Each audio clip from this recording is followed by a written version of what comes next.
몸은 처음에는 면역 반응을 천천히 진행하며 감염이 약화되는 지켜면서 어떤 외부 단백질이 위험하고 어떤 것이 무해한지를 알아낸다. 감염이 약화되면 비상이다. 그렇게 되지 않으면 외부 물질은 귀한 선물이다. 그 기름은 감염이 대비하여 맞은 백신이 접종하고 수십 년 뒤까지 효과를 발휘하는 것을 보면 면역 체계의 기억력이 얼마나 비상한지를 알 수 있다. 그러나 처음에는 누가 친구이고 누가 적인지를 배워야 한다. 그러려면 직접 보는 수밖에 없다. 영아의 느린 면역 반응은 정말 위험한 감염에 유리하게 작용한다. 어느 부모에게 물어봐도 자기 아이가 늘 아프다고 말할 것이다. 아이가 병을 들고 사는 한 가지 이유는 이를테면 기침, 감기, 코감기 바이러스에 대해서는 아직도 면역을 형성하는 중이기 때문이지만 또 다른 이유는 어떤 벌레와 싸워야 하고 어떻게 싸워야 하는지를 면역체계가 배우고 있기 때문에 면역체계는 조치를 취하기로 결정하면 매우 단호하게 행동에 돌입하여서 늦은 출발을 상쇄한다. 아이들이 어른보다도 훨씬 더 높게 열이 오르는 것은 이 때문이다. 중요한 사실은 우리의 면역체계가 이 땅에서 하루하루를 참아내는 법을 배운다는 것이다. 우리가 숨쉬는 공기, 우리가 먹는 음식, 우리의 피부에 들어있는 외부 분자는 대부분에 아무런 해가 없다. 절대 다수의 세균과 바이러스도 무해하기는 마찬가지다. 우리의 면역체계는 외부 물질의 끊임없는 포화에 익숙해져서 거기에 대응하지 않는 법을 배운다. 면역체계는 생후 몇 달부터 몇 년에 걸쳐서 무해한 물질을 대부분 접했다고 판단하여 성숙 상태에 안착한다. 그러나 면역체계는 유아 시절의 학습기에 벗어나면서 달라지기 시작한다. 새로운 외부 물질을 접할 때에 더 민감해지는 것이다. 알레르기가 추한 몰골을 드러내는 것이 이때이다. 면역체계는 땅콩, 기름 같은 무해한 물질이 건강을 전혀 위협하지 않는다는 사실을 배우는 것이 아니라 맞서 싸워야겠다고 판단한다. 노출이 많아질수록 반응은 더욱 격렬해진다. 말하자면 얻어야 할 교훈의 정반대를 얻는 셈이다. 알레르기가 왜 생기는지에 대한 진화적인 설명은 하나도 없으며 모든 동물은 알레르기를 앓을 수 있다. 그러나 자가 면역 질환과 마찬가지로 인간만큼 알레르기로 고생하는 종은 하나도 없다. 지난 20년간 식품 알레르기와 호흡기 알레르기가 부쩍 늘었으며 지금은 미국 아동의 10% 이상이 하나 이상의 식품 알레르기를 겪는다. 내가 초등학교를 다니던 1980년대 초에는 땅콩 알레르기가 있는 학생이 나보다도 11학년 위인 나의 누나 말고는 한 명도 없었다. 지금은 나의 아이들 반에서 땅콩이나 그 밖의 견과류에 치명적인 알레르기 반응을 보이는 아이들이 해마다 여러 명이 있다. 많은 학교와 어린이집에서 알레르기가 있는 아이들이 견과류를 먹고 아나필라시스, 심한 쇼크 증상처럼 가밀하게 나타나는 항원 항체 반응, 알레르기와 국소성 반응인데 비하여 전신성 반응을 일으킨다. 전쟁 건강하느니 차라리 식단에서 견과류를 모조리 빼는 쪽을 선택했다. 면역체계가 어떻게 훈련받는지 무엇이 잘못되면 알레르기가 생기는지 알았으니 이제 지난 20년간 알레르기 발병률이 치솟은 원인이 무엇인지 생각해보자. 가장 그럴듯한 답은 위생가설이다. 70년대와 80년대를 시작으로 사람들은 아동, 특히 유아가 병균과 접촉하지 않게 하려고 온갖 호들갑을 떤다. 오늘날 부모들은 젖병을 소독하고 방문객에게 아이를 안거나 쓰다듬기 전에 손을 씻으라고 말한다. 유아를 주로 실내에 있게 하며 맨발로 땅을 밟게 하는 일이 결코 없다. 아기의 배에는 가장 깨끗한 음식과 얼려만 넣고 아기의 몸에는 세탁한 옷만 입힌다. 고무 젖꼭지가 바닥에 떨어지면 만지지마, 당장 소독해야 해 라고 말한다. 모든 조치는 지극히 정당한 의도에서 비롯했으며 어느 것 하나도 흠잡기가 힘들다. 여러분이 감기에 걸렸다면 2주일 된 유아를 안아서는 안 된다는 것은 상식이다. 어린아이 부모가 신생아를 방문하는 것은 실리라고 생각하는 사람도 있다. 아이를 집에 두고 가더라도 안 된다. 여러분의 옷과 피부에 병균이 묻어 있어서 유아가 병에 걸릴 수 있기 때문이다. 다시 말하자면 이것은 지극히 좋은 의도에서 비롯한 부모의 방어적인 반응이다. 좋은 의도라는 것은 제쳐두고 이런 안전조치가 극단적으로 치달으면 진화가 빚은 면역 발달 과정을 자기도 모르게 망칠 수 있다. 알고 보면 유아를 무균 상태로 유지하는 것이야말로 알레르기 급증의 원인일지도 모른다. 여러 연구에 따르면 유아기에 지나치게 깨끗한 환경에서 자라면 훗날에 식품 알레르기가 생길 수 있다. 이것이 위생 가설이다. 그도 그럴 것이 우리가 면역체계에 대해서 아는 한 가지 사실은 면역체계가 제대로 돌아가려면 연습을 많이 해야 한다는 것이기 때문이다. 출생 직후에 백신을 맞히지 않는 것은 이 때문이다.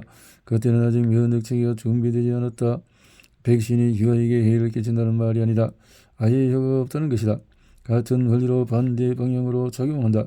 항원 노출을 최소화하면은 아이의 면역체계가 항원에 익숙하지 못한다. 우리의 면역체계가 해로운 이물질과 무해한 이물질을 구분하려면 두 가지를 많이 겪어볼 수밖에 없다. 이 가설이 옳다면 알레르기라는 비교적 사소한 설계의 결함을 어마어마한 문제로 키운 것은 우리 자신이다. 이 문제에 대해서는 자연을 원망할 수 없다. 우리 탓이다.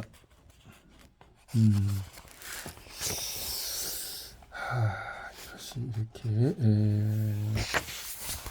백신에 대해서 이물질에 대해서 무해한 물질에 대해서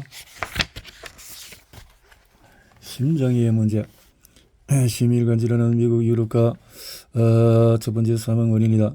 실제로 간성동경 뇌졸중 고혈압은 선진국에서 사망 근본의 원인인 중에서 약 30%, 대다수 사망은 심장 자체의 문제이지만 혈관 기능 이상일 때도 많다. 이를테면 대부분의 신장질환은 실제로는 신장에서 일어난 순환계통 문제이다. 신장에 혈관이 집중되어 있기 때문이다. 일부 심장질환은 연령과 관계가 있거나 나쁜 생활 습관의 결과이다. 오래 살거나 건강에 해로운 생활을 하면은 이런 생활 질환에 걸릴 수 있다. 이것은 엄밀히 말해서 설계의 결함은 아니다. 사실 자신 말고는 누구도 원망할 수가 없다. 아마도 여러분은 이 주제에 대해서 이미 많은 이야기를 들어서 더 들을 필요가 없을 것이다. 깜짝 충고.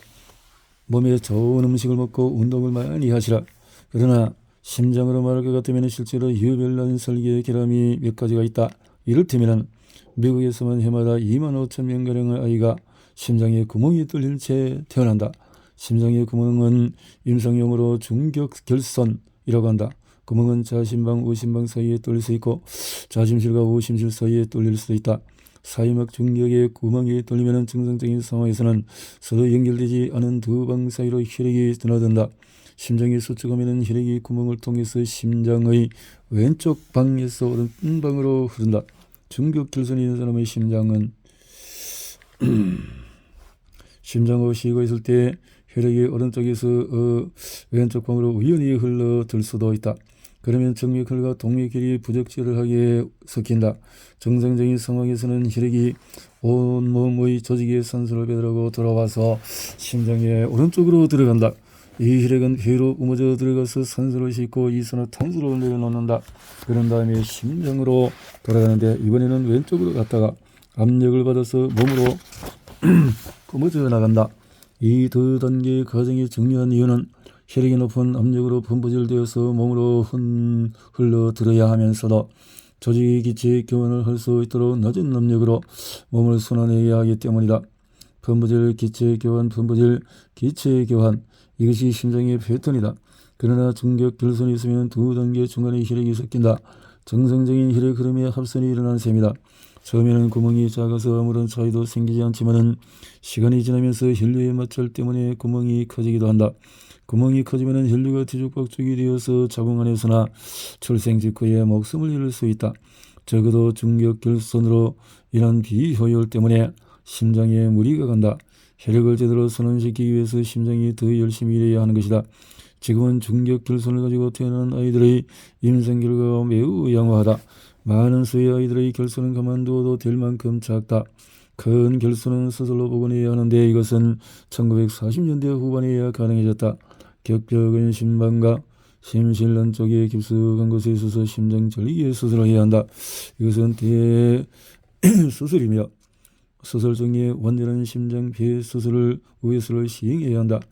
여기에는 온갖 위험이 따른다. 그럼에도 의사들은 이 수술을 정교하게 발전시켰으며 선진국에서는 중격결손을 가지고 태어난 아이들이 거의 전부 생존하여 완벽하게 정상적인 삶을 살아간다. 그러나 수십 년 전만 해도 상황이 전혀 달랐다. 중증 중격결손은 출생 직후의 사망의 중요 원인이었다. 심장에 구멍이 뚫린 아기는 숨을 헐떡이다가 선서를 제대로 순환시키지 못해서 서서히 질식하여 몇 시간 만에 죽었다. 물론 대다수 사람은 심장에 구멍이 없지만은 이 발달성의 오류가 곧잘 생기는 것을 보면은 심장을 만드는 유전자에 서툰 구석이 있음을 알 수가 있다. 중격 발달 결손은 간헐적으로 일어나지만 이것은 간헐적인 돌림변이 때문이 아니라 폐하의 심장 발달에서 생긴 간헐적인 문제 때문이다. 그저 운이 없는 것이다. 그러나 이 불운이 생기는 데에는 다름 아닌 어떤 소인이 있는 듯하다. 특정한 문제를 겪게 될 소인이 어떻게 생기는지 이해하려면 신발끈을 생각해봐라. 신발끈을 제대로 묶으면 1000걸음 100걸음을 걷는 동안에 신발끈을 밟을 확률이 매우 낮지만 그렇다고 해서 제로는 아니다. 신발끈이 매우 짧으면 풀려서도 여전히 신발끈을 밟지 않고 100걸음을 걸을 수 있을 것이다. 설령 신발끈을 밟더라도 많이 밟지는 않을 수 있다 하지만은 긴 신발끈이 풀렸다면 100걸음을 걷는 동안에 틀림없이 여러 번 신발끈을 밟을 것이다. 그렇더라도 걸음을 내디딜 때마다 밟지는 않겠지만 말이다. 이 예에서 보듯이 문제 신발끈을 밟는 것이 생길 확률은 낮을 수도 있고 높을 수도 있으며 여러 요인들에 따라서 달라진다. 신발끈을 한 번도 밟지 않는 완벽한 상황은 존재하지 않고 매 걸음마다 신발끈을 밟는 상황도 존재하지 않는다. 모든 것은 확률의 범위에 속할 뿐이다. 유전자가 발달에 미치는 영향은 신발끈을 밟는 행동에 미치는 영향과 비슷하다. 아기가 심장에 구멍을 가지고 태어날 가능성은 낮지만 미국에서만 해마다 2000명의 아기가 심장에 구멍을 가지고 태어난 것을 보면 우리의 유전적인 신발끈이 풀렸음을 알 수 있다. 심장 발달에 관여하는 유전자의 어딘가에 문제가 있는 것이다. 신발끈이 짧을 수도 있지만 풀린 것은 분명하다. 이것이 기이하게 여겨진다면 이렇게 생각해봐라. 어떤 아기는 혈액이 순환계통에서 잘못된 방향으로 흐르는 상태로 태어난다. 이것은 즉시 바로잡아야 하는 심각한 문제이다. 순환은 닫힌 개이므로 이론상으로 방향이 거꾸로 되어 있어도 혈액은 가야 할 곳으로 갈 것이다. 폐에서 산소를 공급받아서 조직에 공급하고는 폐로 돌아와서 산소를 새로 공급받을 것이다. 그러나 효과적으로 흐를 수는 없다. 혈관과 심장은 저마다 다른 체계의 필요와 압력에 맞도록 구성되어 있기 때문이다. 심장의 오른쪽은 혈액을 폐에서 분부질했다가 심장으로 돌려보내도록 만들어졌으며 혈액을 온몸으로 밀어낼 만큼 강하지가 않다. 게다가 혈액을 폐로 내보내는 것이 정상인 폐동맥은 혈액을 온몸으로 보내는 것이 정상인 대동맥과 구조가 전혀 다르다. 역할이 바뀌면 둘 다 제 역할을 제대로 하지 못한다. 대혈관 전이라고 불리는 질환을 앓는 아이들의 목숨을 걸 수 있게 된 것은 의학이 거둔 극적인 승리이다. 의사들은 혈관을 여러 조각으로 자르고 위치를 바꾸어서 혈액이 정확히 흐를 때의 부하를 감당할 수 있도록 근력과 두께와 탄력을 조절한다. 이 수술을 하려면 완전한 심장 폐우수의 수술을 시정해야 하기 때문에 생후 몇 시간밖에 며칠밖에 되지 않은 아기에게는 극히 위험하다. 심장과 구멍이 뒤바뀐 혈관은 치명적이긴 하지만 드물게 나타나는 심혈관계통 결함이 반면에 더 미묘하기는 하지만 훨씬 흔하며 이 위험성 면에서도 전혀 뒤지지 않는 기형도 있다. 문합은 대부분 무해하지만 저절로 해결되지 않는다. 비정상적으로 자라나는 문합은 덩어리를 이루어 건강을 심각하게 위협하기 전에 제거해야 한다. 가지를 뻗어서 혈관이 거미줄처럼 꼬이는 것은 가장 위험한 축에 든다. 예전에는 이런 현상이 벌어지면 목숨을 잃을 수도 있었으며 대개의 몸이 쇠약해졌다. 문납을 내버려두면 시간이 지날수록 점점 더 커져서 피가 고인 채로 꽉 차 있는 덩어리가 된다. 이 덩어리는 대개 수술로 제거하거나 매우 작을 때에는 방사선으로 파괴한다. 그러나 덩어리가 클수록 치료에 위험이 따른다. 문합, 심장 방향, 정맥, 동맥, 세동맥, 모세의 혈관상이라. 문합이 생기면 혈액의 흐름이 바뀌어서 동맥에서 모세혈관상을 거치지 않고 곧장 정맥으로 흐른다.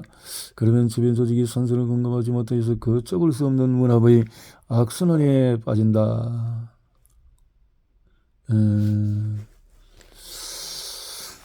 혈관의 이 음영한 구조는 일단 형성되면 종잡을 수 없는 성장의 악순환으로 이어진다.